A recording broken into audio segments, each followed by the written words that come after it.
What's up, people? Happy Tuesday. Hope all of you are having a great day so far. Okay, so before I get into this General Hospital episode, there's a couple things I want to run down. Number one, it looks like Maurice Bernard is sticking with General Hospital. According to his tweet, he was saying how he wanted to do movies and stuff like that, but he still want to do General Hospital. He said that, he wants to do both.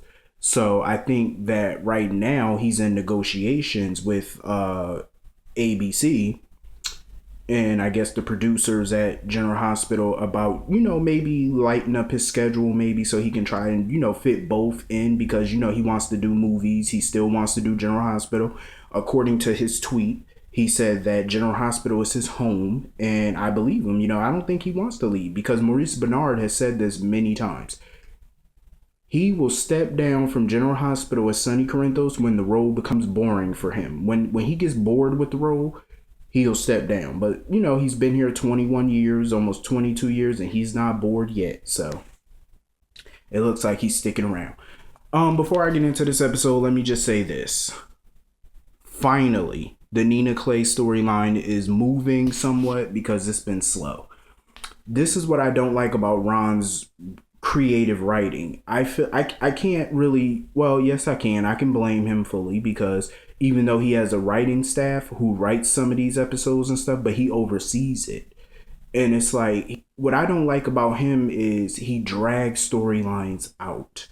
A lot of these storylines have been going on for months, at least a year, and he's just dragging them on. Like, some of these storylines have been around for 8 months. And when you drive a storyline, when you run it along that long, the dialogue becomes repetitive. Because look at Sonny and Carly. They keep having the same conversation every episode. It's repetitive. Same thing with Nina Clay. They put her on 5 days, 4 days out the week, and her storyline is just now moving finally. So it's like, damn, like, can we speed this thing up? This episode was decent. I'm not gonna say it was fully boring. To me, it wasn't. You might have a difference of opinion on it. Some things were interesting. It's like, who the fuck do I talk about first? Let me talk about Monica. So, because Maxie and Nathan tie into the Monica situation, so I'm gonna talk about that. So Monica was all dialed up. She looked gorgeous. Monica looks good.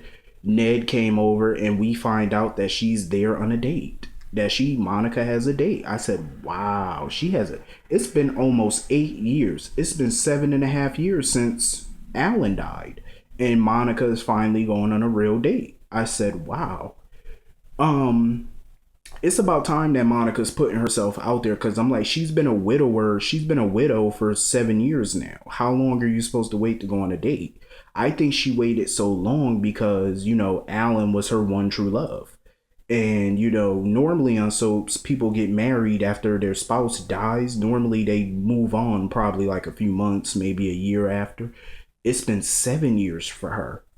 I said, wow, I commend that. You know what I mean? And I'm proud of her for getting out there and dating. You know what I mean? Because why should she be lonely for the rest of her life? You know what I mean? She's, 70 years old.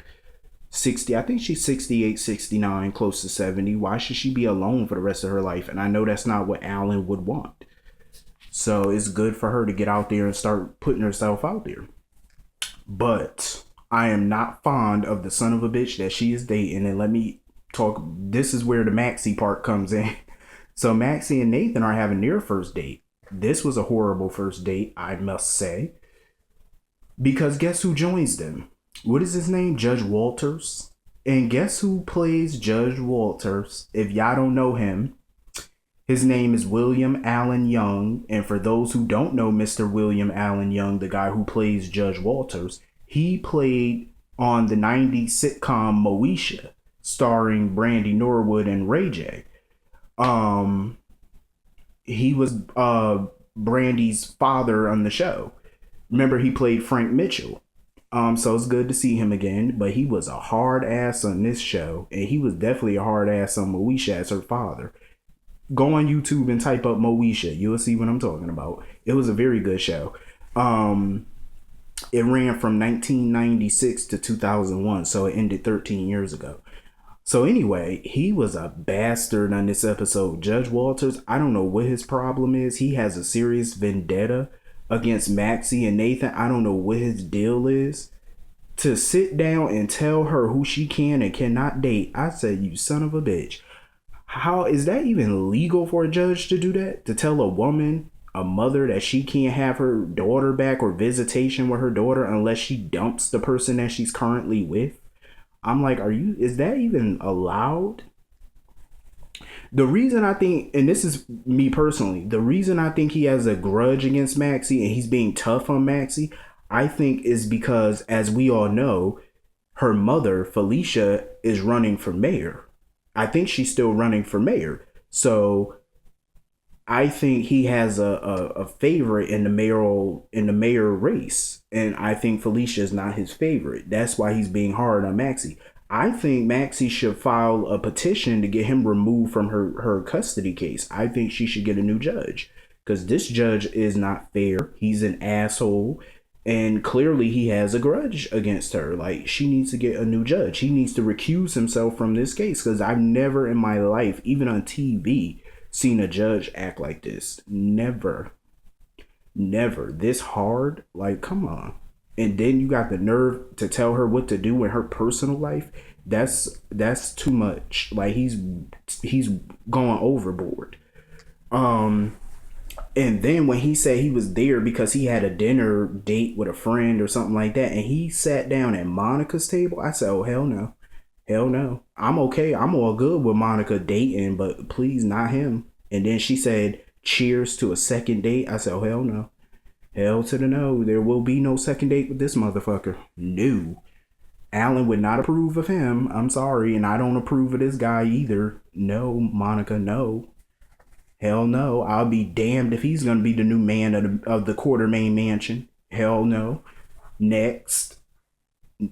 See you later. Bye-bye. Next. Not him. Hell no. So Nathan and Maxie decide to part ways because Nathan, being the stand-up guy that he is, he doesn't want to be the reason she can't get her daughter back. You know what I'm saying? He just don't want to be the reason. And I'm applauding Nathan for that. You know what I mean? Because, you know, it was hard for him to make that decision to leave Maxie alone because obviously he wants to be with her and she want to be with him. But, you know, he got to do what's best for her and her child.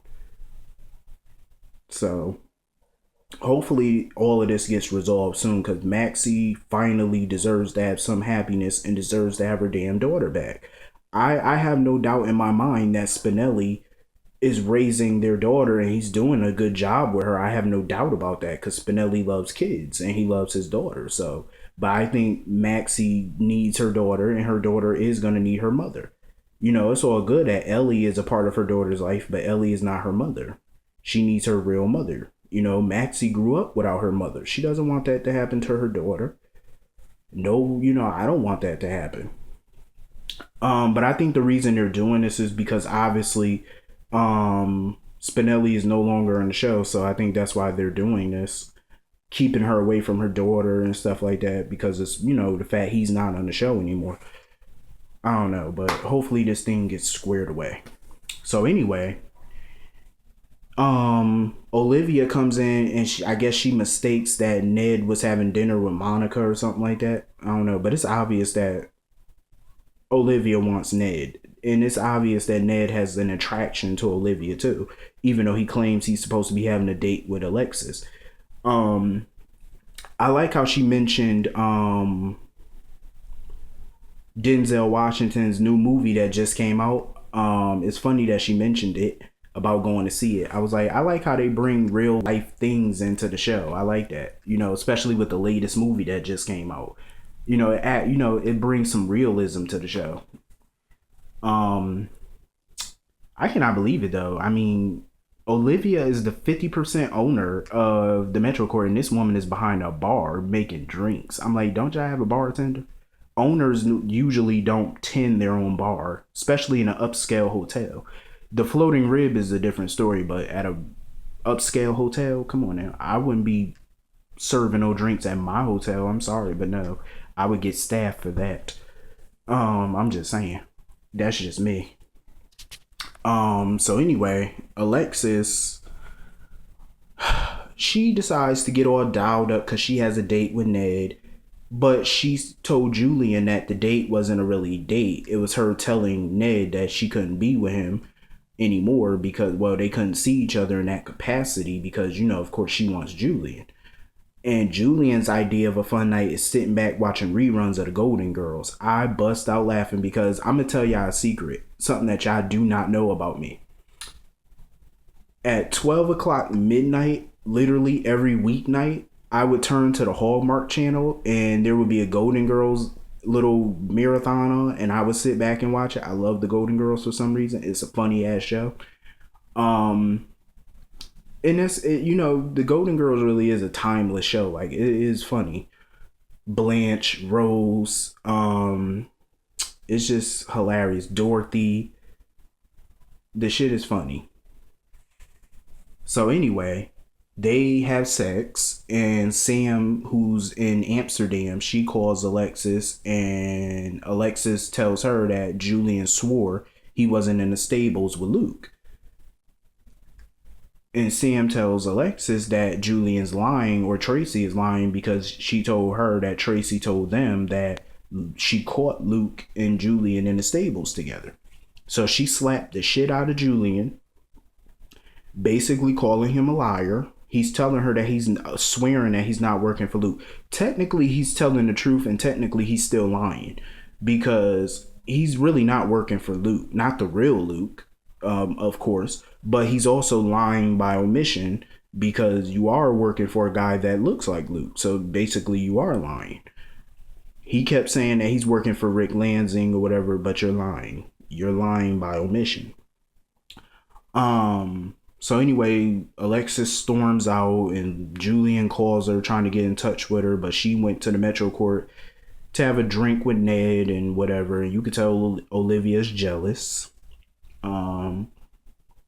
But Olivia, she ain't got to worry because Alexis will be right back with Julian in no time because obviously that's where they're heading. Because, Alexis always with the dramatics, but then she goes right back to the danger. Anyway, so Silas, he caught Nina. I swear, sometimes I get annoyed by Silas and Nina because they show Nina Clay way too much. But when they're in their own storyline together, I don't get annoyed by them. Silas, I never really had a problem with him being on the show as long as he's not with Sam. I'm cool with it. But he finally caught Nina sprinting her ass down the hallway without her wheelchair, and of course she comes up with a billion excuses, and it seems to me like it's like he believes her, but then again he's doubtful because it's obvious that he still wants Sam, but Sam obviously is moved on. Nina with her flimsy ass excuses. It's about time that bitch got caught. I was like, seriously, her storyline was the slowest moving storyline on this show. I'm like, your storyline was just moving like at a snail's pace. Please pick this up. So anyway, meanwhile in Amsterdam, Patrick and Sam, I guess they only had one hotel room in that entire hotel, so they had to share a room. Patrick had to sleep on the floor, and Sam had the big bed all to herself. But Patrick stabbed himself in the leg with her heel, which was funny. So they decided to share the bed and whatnot. I'm all for Patrick and Sam hooking up, but it does come at an inopportune time because Jason's back, but Jason can't remember a damn thing. Or he's starting to remember bits and pieces, but all he can remember is Jake, but he can't remember his son Jake. He just remembers the name Jake. And he thinks that, it may be his name. Because, mind you, he got hit by a car and whatnot. So Elizabeth has been sitting vigil by his side. Like the good whore that she is. I'm sorry for calling her a whore, but it's like every time Elizabeth is around a guy, I just feel like she's trying to get with him. Like, that's just her whole moniker. Her whole MO. Do I want Elizabeth and Jason back together? Hell to the no. I just think that they should just nip that in the bud because I feel like they don't belong together. But it depends on Billy Miller because maybe Billy Miller has more chemistry with Rebecca Hurst than he does with Kelly Monaco. So I think it's all based on chemistry. See, Steve Burton had more chemistry with Kelly Monaco than he did with Rebecca Hurst. But all actors have different chemistry. Like Roger Howarth and Michelle Stafford, they have off the wall chemistry. You know what I mean? Like I base everything off the chemistry of the actors, not really the chemistry of the characters, but the chemistry of the actors. Um, so Liz, they just need to do something else with her. Why don't they just put her back with Nicholas, for crying out loud? Just do it. Because y'all been toying around with it now. She might try to dump Nicholas for the third time to be with the new Jason. I'm like, come on now. Nicholas' little heart can't take it. His little cast of iron heart can't take another rejection. But it's obvious that he's getting closer with Britt anyway, so who knows what these writers are trying to do. Anyway, Sonny and Carly. Like I said earlier in the video, repetitive writing, repetitive dialogue. So they, I guess, had sex or almost sex or whatever in Michael's apartment, which is nasty. I'm so glad Michael he should not know about this. His parents bumping uglies in his apartment. Seriously, get your life. So Franco comes in there. He knocks on the door. Franco pops up or whatever.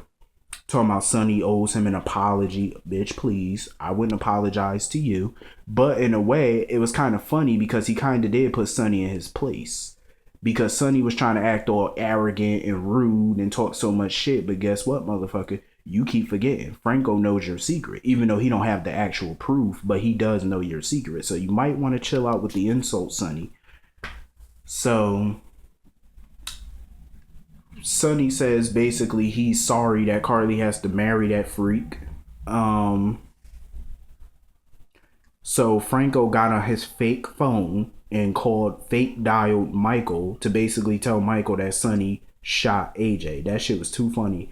See, this is why I do like Roger Howarth. He's hilarious. Carly, you should have seen the look in Carly's face. Carly basically admitted yesterday that she's not really in love with Franco. She doesn't love him.